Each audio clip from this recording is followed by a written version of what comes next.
Kozhikode town ACP ബിജുരാജിനെതിരെ അധിക്ഷേപ പ്രസംഗവുമായി DCC president K Praveenkumar. Bijuraj CPM-നായി പണപ്പിരിവ് നടത്തുന്നു. ആവിക്കൽത്തോട് കോതി പദ്ധതികളുടെ കരാറുകാരിൽ നിന്ന് ബിജുരാജ് പണം വാങ്ങി. ഗുണ്ടാപ്പണി അവസാനിപ്പിച്ചില്ലെങ്കിൽ വീട്ടിലേക്ക് മാർച്ച് നടത്തുമെന്നും K പ്രവീൺകുമാർ പറഞ്ഞു. നിന്റെ ഭാവവും നിന്റെ രൂപവും കണ്ടാൽ ഇവരൊക്കെ കരുതും ഒരു നീതിബോധമുള്ള പോലീസ് ഓഫീസറാണെന്ന്. പക്ഷേ അകത്തൊന്നും പുറത്തൊന്നുമാണ് നീ. നിന്റെ കൈക്കൂലി കഥകൾ ഞങ്ങൾ അന്വേഷിച്ച് പിടിച്ചുകൊണ്ടിരിക്കുകയാണ്. ചില CPM നേതാക്കൾക്ക് പണപ്പിരിവ് നടത്തുന്ന നാണയങ്ങളുടെ ഓഫീസറായി മാറി തങ്ങളോട് ഞങ്ങൾ സഹതപിക്കുന്നു, പുച്ഛിക്കുന്നു. ഞാനിത് പറഞ്ഞ തെറ്റാണെങ്കിൽ എന്റെ പേരിൽ മാനനഷ്ടത്തിന് കേസ് കൊടുക്കാൻ ഞാൻ താങ്കളെ വെല്ലുവിളിക്കുന്നു. ബിജുരാജ്, ആവിക്കത്തോട് കോതി പ്ലാന്റ്, എക്സ്ബിഷനുകൾ, മാഫിയ സംഘങ്ങൾ എല്ലാവരോടും പണം പിരിച്ചിരുന്ന തെളിവുകൾ ഞങ്ങൾ കുറിച്ചിട്ടിരിക്കുന്നു. ബിജുരാജ്, താങ്കളാണ് വാങ്ങിയത്. കോഴിക്കോട്ടെ കോൺഗ്രസ് ബിജുരാജ് താങ്കൾക്ക് ഒരു പട്ടം തരുന്നു, പോലീസിനകത്തെ ക്രിമിനൽ പദപട്ടം. അതാണ് കോഴിക്കോട്ടെ കോൺഗ്രസ് താങ്കൾ പിടിച്ചത്.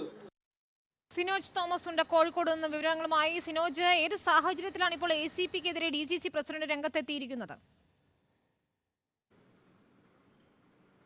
വിനീത, 8 ദിവസം മുൻപ് KSU പ്രവർത്തകർ ക്രിസ്മസ് പരീക്ഷയുടെ ചോദ്യപേപ്പർ ചോർന്നെന്ന് ആരോപിച്ചുകൊണ്ട് DD ഓഫീസിൽ പ്രതിഷേധിച്ചിരുന്നു.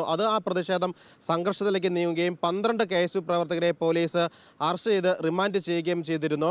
പ്രതിപക്ഷ നേതാവ് ഉൾപ്പെടെ ആശുപത്രിയിലും ജയിലിലുമെത്തി ഇവരെ സന്ദർശിക്കുകയും ചെയ്തിരുന്നു. അന്ന് കസ്റ്റഡിയിലെടുത്ത KSU പ്രവർത്തകരെ ACP ബിജുരാജിന്റെ നേതൃത്വത്തിൽ അതിക്രൂരമായി മർദ്ദിച്ചെന്ന് ആരോപിച്ചുകൊണ്ടാണ് ഇന്ന് ACPയുടെ ഓഫീസിന് മുൻപിൽ കോൺഗ്രസ് പ്രവർത്തകർ പ്രതിഷേധ കൂട്ടായ്മ നടത്തിയത്. ആ കൂട്ടായ്മ ഉദ്ഘാടനം ചെയ്തുകൊണ്ടാണ് DCC പ്രസിഡന്റ് K പ്രവീൺകുമാർ ACPക്കെതിരെ രൂക്ഷമായ പ്രസംഗം നടത്തിയിരിക്കുന്നത്.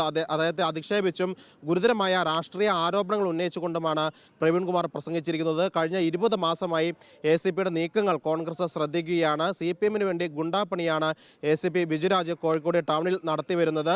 വിവിധ പദ്ധതികളിൽ നിന്ന് കോതി, ഒപ്പം തന്നെ ആബിക്കൽത്തോട് പദ്ധതികളിൽ നിന്ന് അവരുടെ കരാറുകാരിൽ നിന്ന് പണപ്പിരിവ് നടത്തി കോഴിക്കോട് നഗരത്തിൽ വിവിധ തരത്തിലുള്ള പ്രദർശനങ്ങൾ നടക്കുന്ന സമയത്ത് അവരിൽ നിന്ന് വരെ ഈ ACP പണപ്പിരിവ് നടത്തിയിരിക്കുന്നു എന്ന ഒരു ഗുരുതരമായ ആരോപണമാണ് കോൺഗ്രസ് ഉന്നയിച്ചിരിക്കുന്നത്. കൂടുതൽ തെളിവുകൾ കൈവശമുണ്ട്, ആവശ്യമെങ്കിൽ പുറത്തുവിടാമെന്നൊക്കെ തന്നെയുള്ള ഒരു വെല്ലുവിളിയാണ് അദ്ദേഹം നടത്തിയിരിക്കുന്നത്. CPM-ന് വേണ്ടി ഗുണ്ടാപ്പണി നടത്തുകയാണ്, പണപ്പിരിവ് നടത്തുകയാണ്, KSUക്കാരെ തല്ലുകയും എന്നാൽ കോൺഗ്രസ് നേതാക്കന്മാരോട് നല്ല രീതിയിൽ സംസാരിക്കുകയും ചെയ്തുകൊണ്ട് നല്ല പിള്ള ചമയാൻ വേണ്ടി ACP ശ്രമിക്കുകയാണ്. ഒപ്പം തന്നെ ഇങ്ങനെ ഒരു പ്രശ്നം ഉണ്ടാകുന്ന സമയത്ത് ACPക്കെതിരെ ഗുരുതരമായ ആരോപണങ്ങളുമായി രംഗത്തെത്തിയിരിക്കുന്നത്. സിനോജ് തോമസ് വിവരങ്ങൾ നൽകുകയായിരുന്നു.